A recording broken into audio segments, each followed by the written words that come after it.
Henshin! Episode yang sangat Ana nanti-nanti karena akan berfokus ke karakter favorit kita semua, yaitu Hiromi Kadota Parker. Dan setelah nonton, menurut Ana episode ini sangat memenuhi ekspektasi lewat misteri dan beberapa plot twistnya. Jadi Ana berani bilang kalau episode ini tuh seru. Jadi ciri khas Revice yang Ana rindukan bener-bener keluar semua di episode kali ini. Udah gak sabar kan? Jadi langsung saja kita bakalan bahas episode yang seru parah ini di Kamar The Revice episode 19.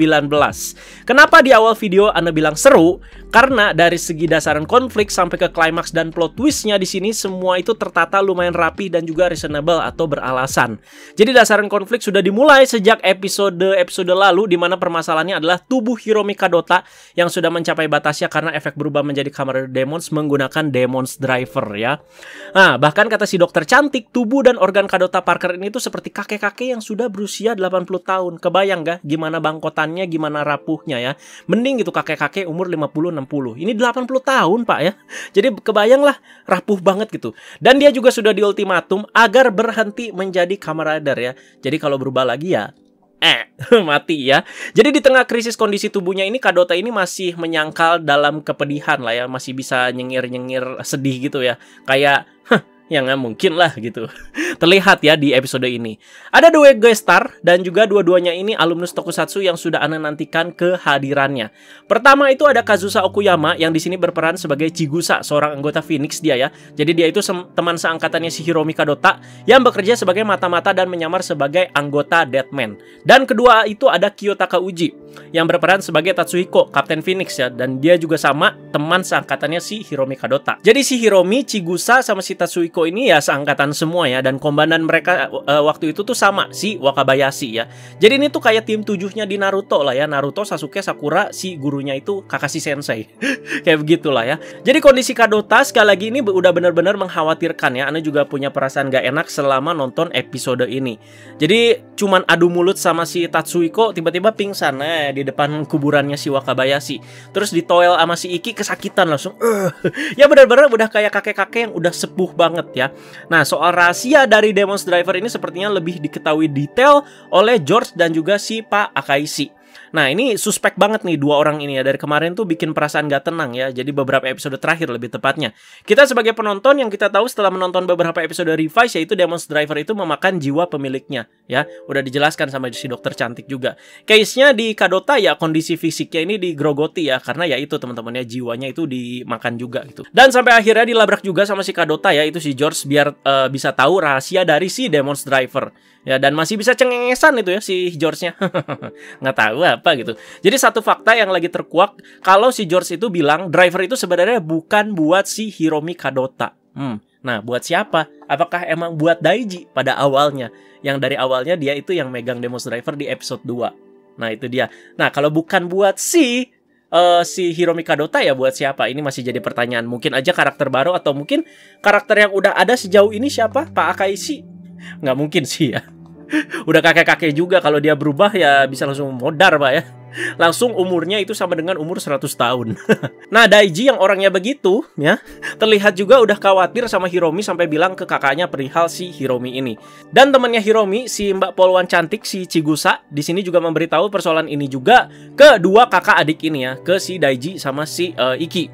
Terutama soal Hiromi, dia minta tolong agar si Hiromi ini jangan maksain diri katanya, sampai ngasih tahu juga soal misi dia yang lagi menyamar sebagai anggota Deadman ya. Gue tuh lagi nyamar gitu.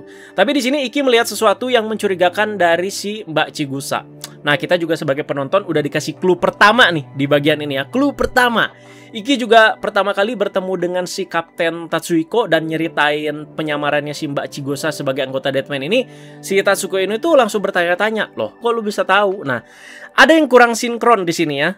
Kita sebagai penonton nih, kita mestinya udah bisa sedikit ambil kesimpulan memang ada yang nggak beres di sini ya. Nah, di sini mulai nih seru-serunya menurut Ana ya.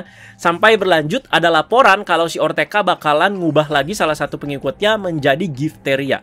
Nah, Hiromi berhasil dihentikan oleh si Daiji katanya. Udah nggak usah pergi katanya. Udah urus badan lu dulu katanya. Jadi yang berangkat karena laporan ini itu si Iki sama si Daiji sama pasukan Phoenix yang lain, kroco-kroco yang lain. Pas nyampe TKP kok nggak ada apa-apa. Nah, ini yang mencurigakan. Tapi mereka malah diserang oleh sekomplotan Gifu Junior. Di sisi lain, Hiromi Kadota ini bertemu dengan si Tatsuhiko, temannya. Kadota ini curiga ke si Tatsuhiko awalnya. Dari awal juga kita diperlihatkan si Tatsuhiko ini tuh seperti sisi yang jahat karena menyalahkan Hiromi atas kematian si Wakabayashi dan menginginkan Demos Driver juga. Sini Demos Driver lu. Terus juga Wakabayashi mati tuh gara-gara lu, padahal lu orang yang paling dekat gitu. Kenapa gitu? Nah, gitulah pokoknya kita diperlihatkan ini apa sih nih orang kok kayaknya jahat. Nah, soalnya dari gimmick-gimmick wajahnya juga kayak gitu. Dan plot twist terjadi di sini.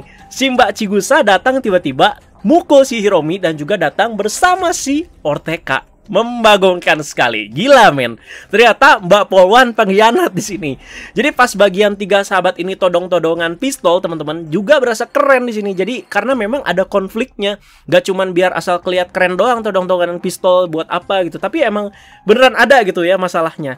Karena dari awal episode si Ortega itu sadar tidak bisa mengalahkan Revice yang sekarang yang udah berubah jadi si Volcano ya. Karena udah makin kuat juga kan pakai itu. Jadi antagonisnya aja di sini sadar diri sehingga mereka itu memikirkan alternatif atau rute lain ya untuk mengalahkan si protagonisnya. Ini keren asli keren. Si Ortega juga ternyata bisa mikir sampai segitu. Jadi yang diincar di sini ya si Kadota dulu. Yang di beberapa episode sebelumnya Ortega juga ada melihat keanehan dari si Kadota ini. Kok letoy banget, kok lemes banget kayak kurang makan. Ya diincarlah si Kadota ini lewat si Chigusa ya. Yang dari awal dikasih misi membaur, malah keterusan jadi orang sana. Atau jangan-jangan memang dari awalnya mata-mata Deadman si Chigusa ini ya, dia juga bilang kok katanya itu namanya double spy. Asik. Ini dilakukan Chigusa yang mungkin disuruh oleh Ortega untuk menjauhkan si Iki dari si Hiromi. Ya kan, kalau ada si Iki ya si Ortega juga nggak bisa apa-apa. Karena ya sekali lagi dia mengakui diri gitu. Gua nggak berdaya nih lawan si Volcano gitu ya. Jadi harus dijauhkan. Nah dengan ini pura-pura bikin laporan katanya si Ortega mau beraksi. Tapi ternyata si Orteganya ikut si Mbak Chigusa. Gila sih, mantap ya. Dan akhirnya Kadota di sini dibabak belurin sama si Ortega, sedangkan si Tatsuhiko mau diubah jadi Gifteria sama si Ortega juga. Dan di saat itu Iki muncul dengan keren dan juga heroik. Wah, ini Ana suka sih dia munculnya langsung nendang gitu. Jadi emang aktornya ini bisa action juga ya si Kentaro Maeda. Nah, kok si Iki ini bisa tiba-tiba muncul? Karena dia sudah paham dan sadar akan situasinya. Jujur ya, jujur sekali lagi, Iki menurut Ana keren banget di episode ini ya. Keren banget ya. Jadi mohon maaf sebesar-besarnya ya kalau di episode sebelumnya Ana bilang Iki tuh ganggu ya. Ya namanya juga subjektivitas, Pak. Itu menurut Ana ya, dan juga ada alasannya. Ana juga udah kasih tahu alasan-alasannya. Udah Ana bilang alasannya kenapa? Karena berasa agak gerasa kerusuk nggak jelas aja ya di 2 episode terakhir kemarin, episode 17 sama 18 menurut Ana ya. Dan Ana nggak pernah nyamain Iki itu sama Toma. Sekali lagi Ana nggak pernah nyamain 2 karakter itu, Iki sama Toma ya. Kemarin ada banyak yang salah sangka. Udah jelas 2 karakter itu berbeda ya. Ana cuman bilang soal persoalan saganya di sini mirip-mirip, di mana si main karakternya ya si Iki dan si Toma ini struggle misahin manusia dan monsternya. Udah cuman gitu doang, bukan sama si Iki sama si Toma itu gitu. Ya cuman sama aja persoalannya, mirip-mirip gitu. Dan kalian lihat kan di mana ketika si Iki ini dikasih highlight, dia ada waktu sejenak untuk diam dan juga mikir untuk pemecahan masalahnya. Nah, begitu itu selesai, prosesnya selesai, keluarnya jadi lebih keren seperti yang dia lakukan di episode ini. Di mana di beberapa kesempatan seperti ketemu Mbak Chigusa, terus juga mau ngebantu si Hiromi, dan sampai nemu permasalahannya pas ke tempatnya si Ortega. Dia baru nyadar permasalahannya di situ. Itu keren su. Layaknya itu benar-benar kayak detektif-detektif aja ya. Semua itu dijabarin ini itunya pas dia udah ketemu semuanya ya. Gua udah tahu nih. Dia ngejelasin semuanya ke antagonisnya ya. Asli, Ana ini dengan jujur bilang Iki itu keren di episode ini ya. Dengan faktor-faktor yang Ana udah jelaskan tadi ya. Menurut Ana dengan sikap-sikap dia di sinilah karakteristik dan ciri khas dari cerita Revice juga jadi maksimal menurut Ana ya. Jadi emang Revice tuh seperti ini harusnya, banyak misteri, plot twist, sama kok kayak episode 6 yang Iki itu berhadapan sama si Kudo membongkar betapa liciknya dia itu menjadi pengacara. Kan mirip-mirip. Ada detektif-detektifannya gini ya. Ya emang harus gini mestinya sih. Ya bukan harus sih, cuman Ana berharap ya pengennya kayak begini gitu ya. Si Iki tuh ada mikir dan ketika keluar ya jadi keren gitu loh ya. Jadi ini tuh bukan pembelaan Ana ya. Jadi perihal ini ya masih subjektivitas sekali lagi ya. Kalau kalian punya point of view yang berbeda ya silakan didiskusikan sendiri di kolom komentar. Tapi nggak usah pakai urat juga ya. Nah kita lanjut lagi, kenapa si Mbak Chigusa itu mengkhianati Phoenix. Di sini juga ada alasannya loh. Kenapa si Mbak Chigusa ini bisa membelot ke Deadman yang awalnya cuma ditugasin jadi mata-mata.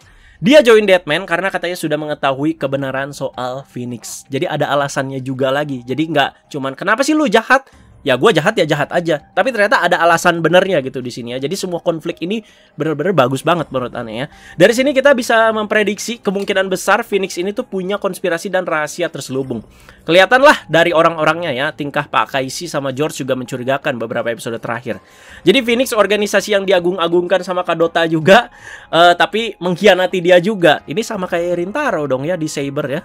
Dikhianati sama Sword of Logos. Dimana kan dia orangnya ini banget Pak. Apa namanya, organisasi banget gitu ya. Jadi kedepannya jangan heran lah kalau kalian bakalan banyak lihat apa ya, seperti kayak pengkhianatan dan juga plot twist yang akan terjadi di serial Revise ini.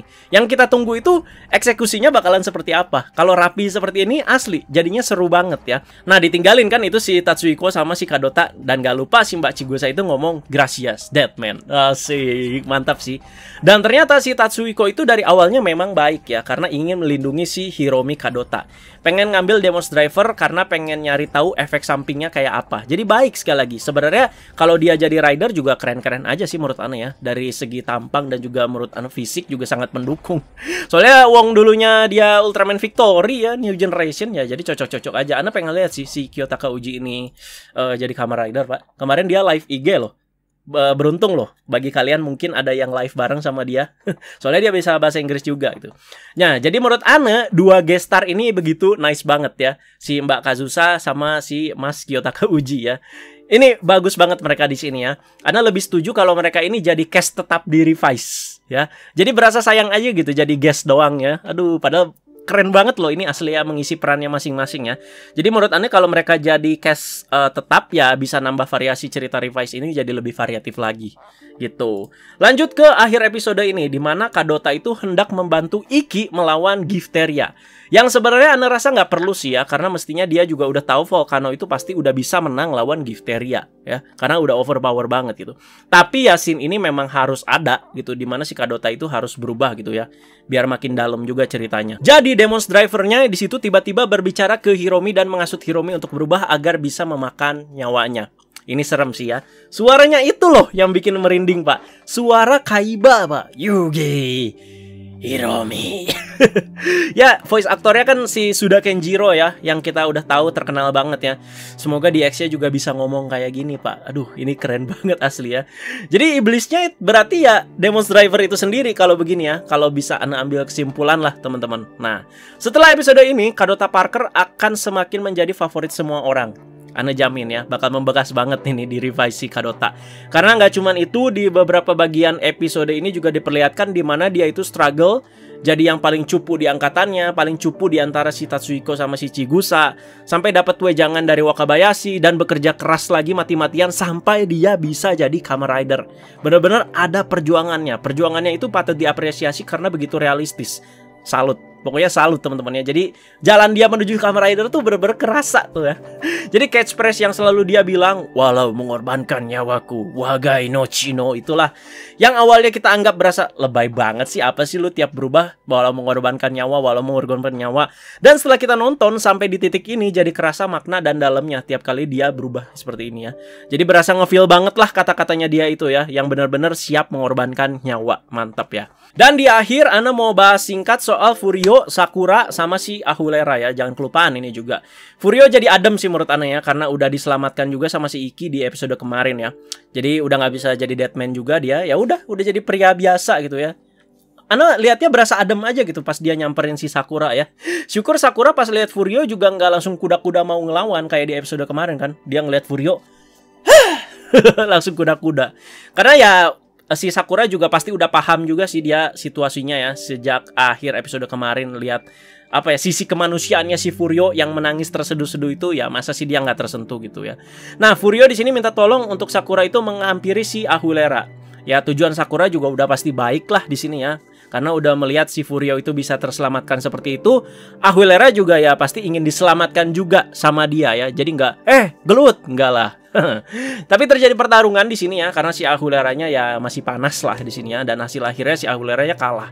Kayaknya masih kelas Giftex sih ya ini si Queen Bee Deadman ya, jadi ya nggak kuat-kuat amat ya. Nggak tahu karena pengaruh lagi sedih, lagi emosi ya kalah-kalah aja gitu. Dan ngomongin soal Ahulera diselamatin ya, menurut Ana sih masuk akal aja sih ya. Mungkin aja bisa diselamatin dan berpindah sisi ke protagonis ya. Nah, jadi nanti makin seger aja tuh. Ada Sakura, ada Ahulera, ada siapa lagi tuh. Semoga lah itu Kazusa Okuyama ayo dijadiin cast tetap revise sama Dokter Cantik. Wah, banyak Pak ya pilihannya ya. Jadi satu-satunya pihak musuh di serial ini ya Orteka. Dan sayangnya interaksi Ahulera dan juga si Sakura ini ada yang nguping. Siapa dia? Yaitu si Hikaru ya. Teman sekolah dan juga teman sekaratenya si Sakura ya. Yaitu anaknya si Pak Ushijima, berarti namanya Hikaru Ushijima. Dan ketika dia mendengar interaksi antara si Sakura dan Ahulera, dia itu seperti kayak tersenyum ya. Ini kayaknya interaksinya memberikan dia sebuah clue. Memang keluarga Ushijima sampai saat ini itu belum ada kejelasannya, dan soal ruangan yang di bawah tanah itu juga kita belum tahu juga apa. Ya udah kita tunggu aja ya. Ini juga salah satu misteri yang bikin kita penasaran, teman-teman. Dan akhirnya papanya Iki pulang setelah rehabilitasi di pihak Phoenix. Sepertinya akan ada plot twist, tapi ujung-ujungnya jadi bercanda di sini ya. Jadi di sini anggota keluarga yang lain ya, si Iki, Sakura dan juga mamanya di sini belum tahu soal si papanya ini, si Genta Igarashi ini yang tidak mempunyai jantung ya. Jadi dia ini kayak mengalihkan katanya di situ masalahnya pura-pura sakit gigi katanya ya. Jadi soal ini juga kita tunggu aja. Jadi memang sampai sini papanya Iki ya stylenya ya masih guyon-guyon seperti ini ya. Jadi kita menanti masuk ke saga yang serius soal si yang nggak punya jantung ini ya. Apa ada bener ada kesinambungannya dengan si Tuan Gifu. Nah, untuk episode minggu depan masih belum bisa nyantai kita guys. Apakah Kadota akhirnya beneran berubah dan akhirnya mati? Ini nih yang bikin fans ketar-ketir ya. Karena ada bocoran juga, Anda lihat dia itu foto sama si Iki ya. Foto aktornya lagi megang bunga. Nggak tahu emang karena perannya selesai atau lagi ulang tahun. Warna bunganya juga warna Demon's Driver, warna Demons merah biru ya di sini. Itu sih yang bikin khawatir Pak. Ini episode minggu depan bakal seru banget sih. Jadi ada baiknya kalau kalian pengen klimaks nontonnya, ya mending gak usah buka medsos ya. Anda sih tetap update fanpack ya, karena ada admin juga di situ yang bantu ngurus, tapi Anda nggak akan buka medsos sama sekali ya. Biar kerasa lah ramenya kayak gimana akhir saga dari Hiromi Kadota ini seperti apa, karena ini lagi seru-serunya banget Pak. Jadi ditunggu aja. Dan juga ada pengumuman soal spin-off-nya Revise ya. Ada beberapa cast juga yang diumumkan seperti Genpachi di Drive, terus juga ada si papanya Kento ya. Terus juga ada si siapa ya, Rina Aizawa. Itu nanti Anda bakal bahas lengkap di episode yang berbeda ya, di episode Tousatsu pastinya ya, soal spin-off-nya Revise. Karena semua case-nya belum terungkap semua juga, jadi kita tunggu satu persatu ya sampai informasinya lengkap baru kita bahas. Oke, dan kita bakalan diskusi lengkap soal episode 19 Kamen Rider Revise yang super seru ini teman-teman ya. Silakan kalian komentarin di bawah kalau kalian punya pendapat, kalau kalian punya apapun itu ya silahkan komentarin di bawah, informasi, koreksi teman-teman atau apapun itu, komentarin semuanya di bawah. Ana baca nih komentar-komentar kalian. Oh ya dong, semangat-semangat ya. Ini lagi rame-ramenya loh episode ini menurut Ana. Jadi harus semangat ya, lebih semangat lagi ya komentar-komentar dan juga diskusinya. Terima kasih banyak guys. Teman-teman jangan lupa like, share, dan subscribe. Follow Instagram Ana di @reza_alexandre dan juga di @reza plus. Ada TikTok juga @reza_alexandre. Dan juga teman-teman jangan lupa subscribe channel Ana satu lagi. Ada yang biasa main game yaitu Reza Alex. Kalau kalian mau lihat Ana main game random atau apapun itu ya. Terima kasih guys sekali lagi. Jangan lupa diskusinya ya. Bye-bye.